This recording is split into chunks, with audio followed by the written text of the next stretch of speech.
जय हिंद सर। जय हिंद। स्वागत है आपका हमारे इस यूट्यूब चैनल द फौजी जोन में। बहुत बहुत धन्यवाद आपको।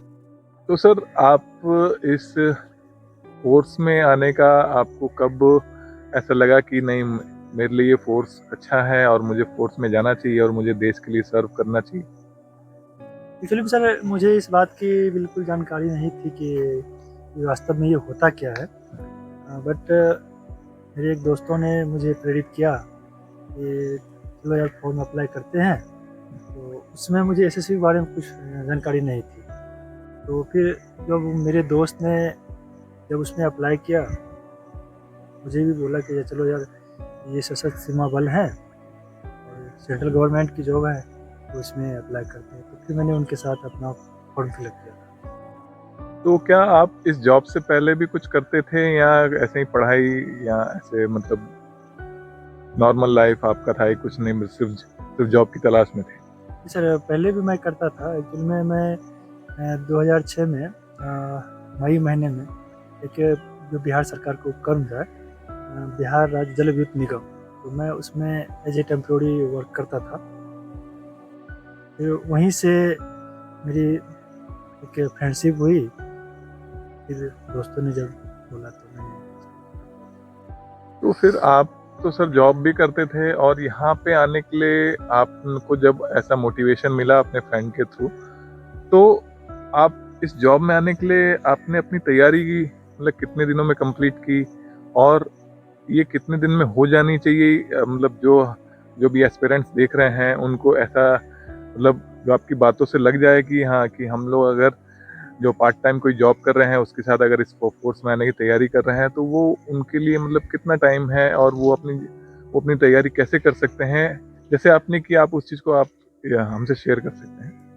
देखिए सर, बात यह है कि अगर मेन तो इसमें फिजिकली होता है, और फिजिकली के लिए अगर आप पार्ट टाइम जॉब भी कर रहे हैं तो मॉर्निंग जो फर्स्ट आवर है उसमें आपके पास इतनी टाइम सफिशिएंट रहता है कि आप अपना फिजिकल मतलब दुरुस्त कर सकते हैं। और लगभग आज के समय में तो लोग इंटर बीए इतना तो करके आता ही है कि लोग इसको अफोर्ड कर सके हैं। तो इसके लिए बहुत ज़्यादा तैयारी की बात तो नहीं कहूँगा मैं, बस ये है कि मेन आप अपना फिजिकल बेहतर करें और जो जीके जीएस का तैयारी है वो करें, आप एग्ज़ाम आराम से निकल सकते हैं। एक एस्पेरेंट्स को अगर जो तैयारी कर रहा है फोर्स में आने की, उसको अपने ऊपर, अपने फिजिकल के ऊपर पूरे दिन में कितना ध्यान देना चाहिए और अपनी पढ़ाई के ऊपर आज के टाइम में कितना ध्यान देना चाहिए ताकि वो इजीली इस जॉब में आ सके? देखिए सर, मैं कहूँगा कि फिजिकली की जहाँ तक बात है, तो अगर आप जो सुबह का वर्कआउट है आप उस समय ज़्यादा नहीं, कम से कम 5 किलोमीटर का जो रनिंग है वो करें, और जो फिजिकल एक्सरसाइज है वो करें। और जो जनरली आप ऐसे किसी कंपटीशन की तैयारी करते हैं तो बहुत हैवी नहीं है, बट इतना है कि आप अगर 2 से 4 घंटे अगर आप तैयारी करेंगे तो आप एग्ज़ाम आराम से निकाल सकते हैं। ओके, तो आपको इस जॉब में लगभग कितने साल हो गए होंगे? सर एक्चुअली मैं जब ज्वाइन किया था तो वो नवंबर 2011 में ज्वाइन किया था। तो इस हिसाब से शायद अभी लगभग 12वां ईयर्स रनिंग होगा मेरा। तो इस 12 साल में आपको इस जॉब मतलब इस जॉब में क्या सबसे अच्छी बात लगी कि जो आप शेयर करना चाहिए कि नहीं, इस जॉब की सबसे खास बात ये है? सर जॉब तो जॉब होती है। अगर आज के समय में हर आदमी की ये नीड है कि कहीं न कहीं कोई जॉब मिले कि हम अपने परिवार को या हम अपनी अच्छी केयर कर सकें या अपने बच्चों के भविष्य को सँवार सकें, तो उसके लिए जॉब तो बहुत ज़रूरी है। लेकिन हाँ, आपको इस 12 साल के जॉब में ऐसे बहुत सारे चैलेंजेस मिले होंगे जिसको आपको ऐसा लगा होगा लाइफ में कि यार नहीं, मुझे इस जॉब में नहीं आना चाहिए, या मैं इस जॉब को छोड़ दूं, या मैं इस जॉब के लिए नहीं बना हूं। तो ऐसा कौन सा चैलेंजेस था कि आपको लाइफ में उसने मतलब ये मतलब इस पूरे मतलब जो आपका कार्यकाल रहा उसमें आपको ऐसा फील हो गया हो, वो क्या चैलेंजेस था आपका? सर चैलेंजेस तो बहुत ज़्यादा नहीं है, बट कुछ चैलेंजेस ऐसी हुई कि उस समय लग रहा था कि यार पता नहीं मैं शायद नहीं कर पाऊँगा।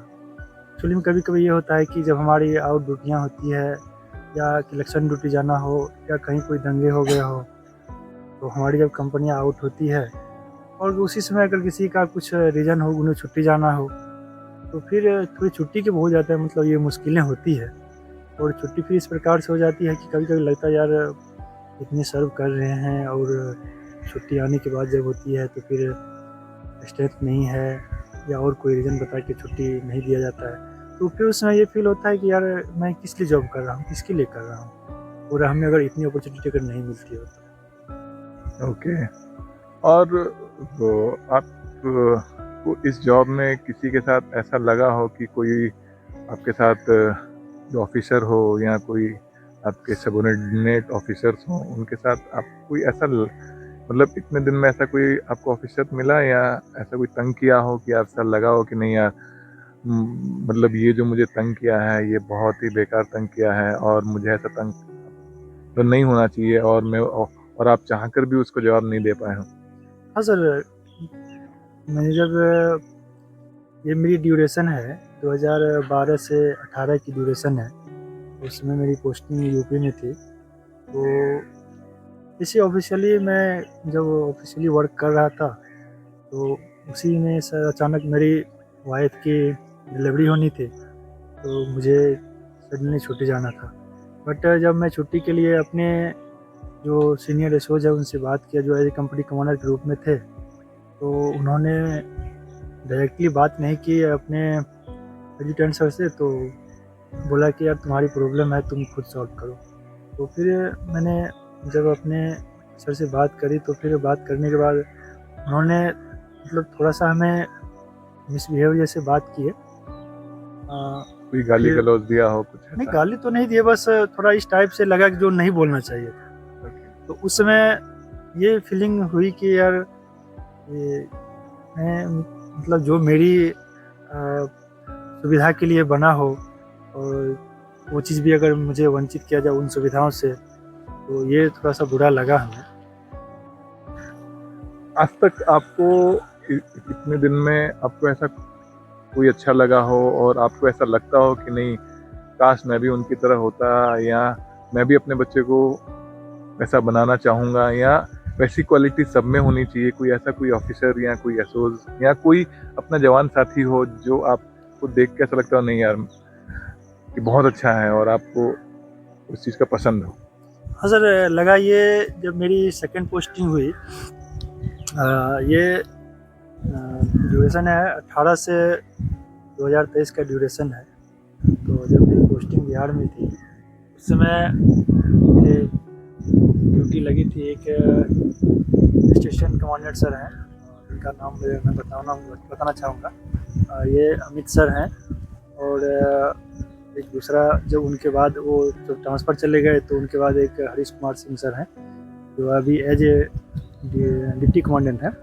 तो उनके साथ जब मेरी ड्यूटी हुई, तो मुझे बहुत अच्छा मतलब गर्व फीलिंग हुआ और मुझे लगा कि अगर पूरी सर्विस लाइफ में अगर ये ऐसे ऑफिसर मिले, तो शायद नौकरी का ये पता नहीं चलता है या ना चलेगा कभी कि हमने कभी मतलब फोर्स में ड्यूटी भी की है। क्योंकि उनका बिहेव, उनका जो मोटिवेशनल जो बातें बोलते थे, तो इन चीज़ों से काफ़ी इंस्पिरेशन हुआ हूँ मैं और मुझे अच्छा भी लगा कि ड्यूटी करने में कहीं कोई कठिनाई नहीं होगी। बस डिपेंड ये करता है कि सामने वाले आपके साथ कैसा बिहेव कर रहा है, जो एज ए कंपनी कमांडर के चार्ज में या कमांडेंट के चार्ज में मतलब कैसे लोग, मतलब कैसे ऑफिसर्स रह रहे हैं। तो फिर आपको कभी ये पता नहीं चलता या कभी मन में इस टाइप की फीलिंग नहीं होगी कि यार मैं कहाँ फंस गया हूँ या मैं कहाँ जॉब कर रहा हूँ, इस टाइप की दिक्कतें फिर नहीं होगी। और आप ऐसा कोई ने गवर्नमेंट से या डिपार्टमेंट से कोई ऐसा ठोस मांग जो आपकी हो या मतलब कोई मैसेज देना चाहते हो कि उससे आपका ही नहीं साथ साथ हमारे जितने भी जुब्बल कर्मी हैं उनका मतलब भला हो सके और ये मैसेज वहाँ तक पहुँचे, तो इस पे कोई एक्शन हो? सर, मैसेज संदेश क्या देना है, दरअसल अभी कुछ समय पहले से ही ये लागू होने की संभावना थी कि 100 दिन छुट्टी दी जाएगी, बट वो अभी तक लागू नहीं हुई है।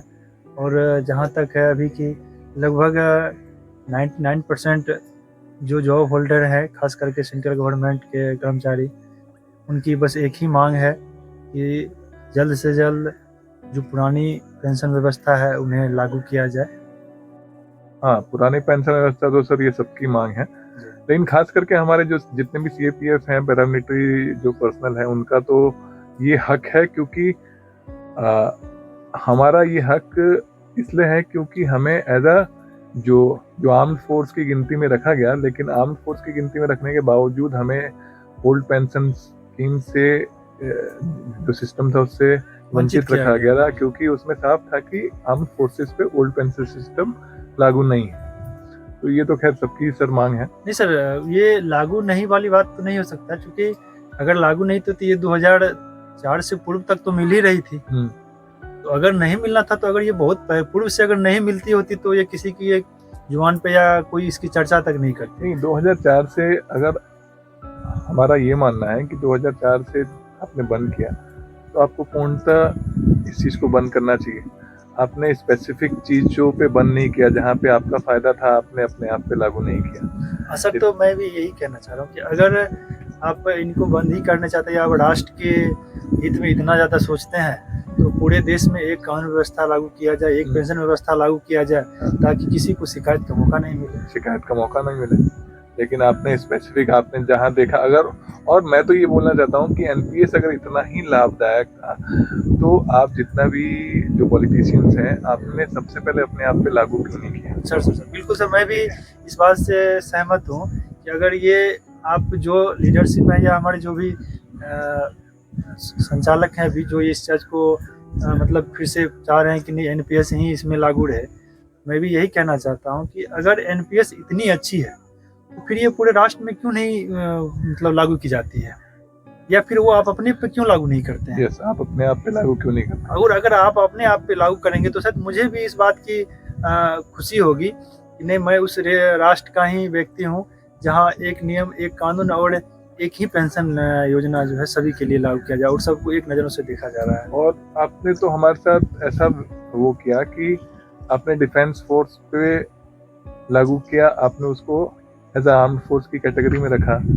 एज अ हमारे बहुत सारे कॉन्स्टिट्यूशंस में हमें एज अ आर्म्ड फोर्स लिखा गया है, लेकिन आपने हमें वो चीज़ को नहीं दिया गया। हम ये नहीं बोलते हैं कि आपने डिफेंस को क्यों दिया, वो उनका हक था, आपने उनको दिया, बहुत अच्छी बात है, लेकिन आपने उनके साथ ही हमको रखा, आपने उनसे ज़्यादा कहीं हमसे ड्यूटी लिया और आपने उस फैसिलिटी से हमको वंचित किया। बिल्कुल सर, मैं भी यही कहना चाह रहा हूँ कि ऐसी कोई ड्यूटियाँ नहीं है जो हमसे नहीं ली जाती है या हम नहीं करते हैं, चाहे वो इलेक्शन ड्यूटी हो या कोई दंगा हो या फिर अदरवाइज ये जे&के में ड्यूटी है हमारी या छत्तीसगढ़ में है, या एएनयू कोई भी ड्यूटी हो, मतलब ये यूँ कहा जाए कि A to Z तमाम ड्यूटियाँ अगर मुझसे ली जाती है, तो मैं ये एक्सपेक्ट करता हूँ कि इतनी सारी ड्यूटियों के बावजूद अगर हम इनसे वंचित हैं तो ये कहीं से भी उचित नहीं है। और मैं ये उम्मीद करता हूँ और मैं ये जो सरकार है, मैं उनसे ये डिमांड करता हूँ कि हमें भी जो पुरानी पेंशन व्यवस्था है उनके अंतर्गत रखा जाए। सर, बाकी फोर्सेस इतनी सारी हैं, CRPF, BSF, ITBP, army, navy, air force, जो भी है, एसएसबी भी है एक फोर्स, तो इनको अगर आप कंपेयर करते हैं एसएसबी से, तो एसएसबी का क्या अच्छी बात है और क्या बुरी बात है? आप मुझे कोई, मतलब दोनों में से एक एक आप मुझे बताएं कि एसएसबी की ये अच्छी बात है और एक एसएसबी की बुरी बात है। सर, जितने भी फोर्सेज हैं, तो मैं तो जब एसएसबी में हूँ तो मैं इनका ही जानता हूँ, बाकी का तो मुझे उतना डीपली पता नहीं है।